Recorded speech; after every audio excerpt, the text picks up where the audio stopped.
Hello friends, welcome to today's current affairs section. ഞാൻ ഒരു കാര്യം ഓർമ്മിപ്പിക്കട്ടെ. നമ്മൾ ഈ ഡെയിലി കറണ്ട് അഫേഴ്സ് എന്ന പേരിൽ ചെയ്യുന്നത് അതത് ദിവസങ്ങളിലെ കറണ്ട് അഫേഴ്സ് അല്ല. കാരണം ഇപ്പോൾ മുതൽ ചെയ്തു തുടങ്ങിയാൽ നമ്മൾക്ക് 10th പ്രിലിംസ് മെയിൻസിന് അത് യൂസ്ഫുൾ ആകണമെന്നില്ല. സോ നമ്മൾ കുറച്ച് ദിവസം കൊണ്ട് പെൻഡിങ് നിൽക്കുന്ന മുൻപേ ഉള്ള കറണ്ട് അഫേഴ്സ് ഇങ്ങനെ ചെയ്ത് വരാനായിട്ടാണ് ആഗ്രഹിക്കുന്നത്. കാരണം അല്ലെങ്കിൽ ഇന്ന് മുതലുള്ളത് മാത്രം പറഞ്ഞു കഴിഞ്ഞാൽ നമ്മൾ എക്സാമിന് അതൊന്നും ആവത്തില്ല. ഓക്കെ അല്ലേ? അപ്പോൾ ആ കാര്യം ജസ്റ്റ് ഒന്ന് ഞാനൊന്ന് ഓർമ്മിപ്പിക്കട്ടെ. യെസ്, 2022 ഏഷ്യൻ ഗെയിംസിന് വേദിയായത് ഹാങ്ഷു, ചൈനയാണ്. 2022 ഏഷ്യൻ ഗെയിംസിന് വേദി എവിടെയായിരുന്നടാ? Hangzhou, China. നമ്മളിതൊക്കെ എല്ലാ ദിവസവും പറയുന്നുണ്ടെങ്കിൽ നിങ്ങൾ ഇതൊന്ന് എഴുതിയെടുത്ത് റിപ്പീറ്റ് ചെയ്താൽ മാത്രമേ നിങ്ങൾക്ക് ഈ ഒരു സെക്ഷൻ കൊണ്ട് പ്രയോജനം ഉണ്ടാവത്തുള്ളൂ കേട്ടോ. അല്ലാണ്ട് ഇങ്ങനെ വെറുതെ കേട്ടിരിക്കാവുന്നേ ഉള്ളൂ. ഇത് എഴുതിയെടുക്കുക കൃത്യമായിട്ട്. ഒരു ദിവസം എത്ര 5 അല്ലെങ്കിൽ 7 വരെ കറണ്ട് അഫേഴ്സ് മാത്രമാണ് നമ്മൾ പറയുന്നത്. അതൊന്ന് കൃത്യമായിട്ടൊരു ബുക്കിൽ എഴുതിയെടുത്തതിന് ശേഷം വീക്ക്ലി വൺസ് എങ്കിലും അതിനെന്ത് ചെയ്യുക, ഒന്ന് റിവൈസ് ചെയ്യുക. 2002 ഏഷ്യൻ ഗെയിംസ് വേദി ഹാങ്ഷു, ചൈന.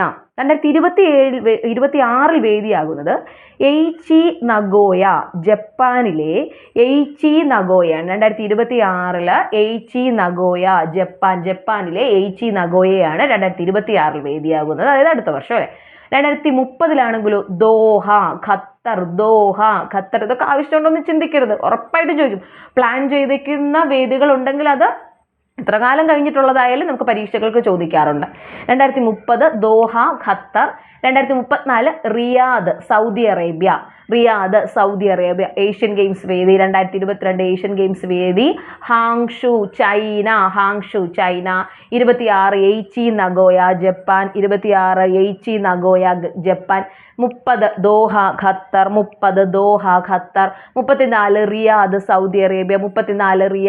Saudi Arabia. എന്താ ബാറ്റിലിപ്പസ് കലാമി? ഓൾറെഡി PSC ചോദിച്ചു കഴിഞ്ഞ ചോദ്യമാണ്. രാമേശ്വരത്ത് പുതുതായി കണ്ടെത്തിയ ജലക്കരടിയാണ് ബാറ്റിലിപ്പസ് കലാമി. സ്വാഭാവികമായും രാമേശ്വരത്തായതുകൊണ്ട് തന്നെ ആയിരിക്കണം ഇതിന് കലാമി എന്ന് ഒരു പേര് കൂടെ ചേർക്കുന്നത്. ബാറ്റിലിപ്പസ് കലാമി, രാമേശ്വരത്ത് കണ്ടെത്തിയ പുതിയ ഇനം ജലക്കരടിയാണ് ബാറ്റിലിപ്പസ് കലാമി. മേജർ പായൽ ഛബ്ര സായുധ സേനയിലെ ആദ്യ പാരാ കമാൻഡോ ആണ് മേജർ പായൽ ഛബ്ര. സായുധ സേനയിലെ ആദ്യ പാരാ കമാൻഡോ ആണ് മേജർ പായൽ ഛബ്ര.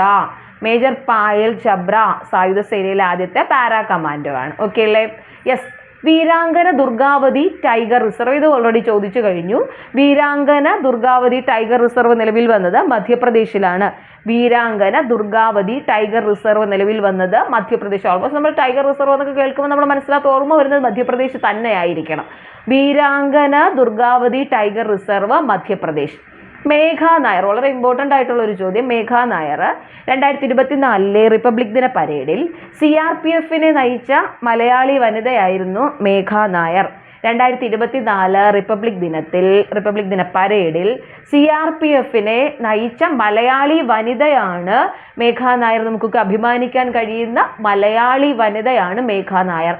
2024 റിപ്പബ്ലിക് ദിന പരേഡിൽ CRPFനെ നയിച്ച മലയാളി വനിതയാണ് മേഘ നായർ. ഓക്കെ. കാഞ്ചി വരേഖ്, ജിയോ ടാഗ് ലഭിച്ച ഗുജറാത്തിലെ ഫ്രൂട്ട് ഫലമാണ് കാഞ്ചി വരേഖ്. ജിയോ ടാഗ് ലഭിച്ച ഗുജറാത്തിലെ ഫലമാണ് കാഞ്ചി വരേഖ്. 2024 ചന്തുബി ഫെസ്റ്റിവൽ നടന്നത് എവിടെയാണ്? അസ്സാമാണ്. ഇതും ചോദിച്ചു കഴിഞ്ഞ ചോദ്യമാണ്. 2024 ചന്തുബി ഫെസ്റ്റിവൽ നടന്നത് അസ്സാം. ഓക്കെ. എന്താണ് 2024 ചന്തുബി ഫെസ്റ്റിവൽ നടന്നത് എവിടെയാണെന്ന് ചോദിച്ചാൽ അസ്സാമാണ്. ഒന്നുകൂടെ പറയട്ടെ. 2022 ഏഷ്യൻ ഗെയിംസ് വേദി Hangzhou, China. 2026 Aichi Nagoya, Japan. 2030 Doha, Qatar. 2034 Riyadh, Saudi Arabia. Batillipes kalami എന്താണ്? രാമേശ്വരത്ത് പുതിയതായി കണ്ടെത്തിയ ജലക്കരടി. മേജർ പായൽ ഛബ്ര സായുധ സേനയിലെ ആദ്യ para commando. Veerangana Durgavati tiger reserve നിലവിൽ വന്നത് മധ്യപ്രദേശ്. 2024 റിപ്പബ്ലിക് ദിന പരേഡിൽ CRPFനെ നയിച്ച മലയാളി വനിത മേഘ നായർ. ജിയോ ടാഗ് ലഭിച്ച ഗുജറാത്തിലെ ഫലം ഏതാന്ന് ചോദിച്ചാൽ അത് കാഞ്ചി വരേഖാണ്. 2024 ചന്ദുബി ഫെസ്റ്റിവലിന് വേദിയായ ഇന്ത്യൻ സംസ്ഥാനമാണ് അസം. Okay, thank you.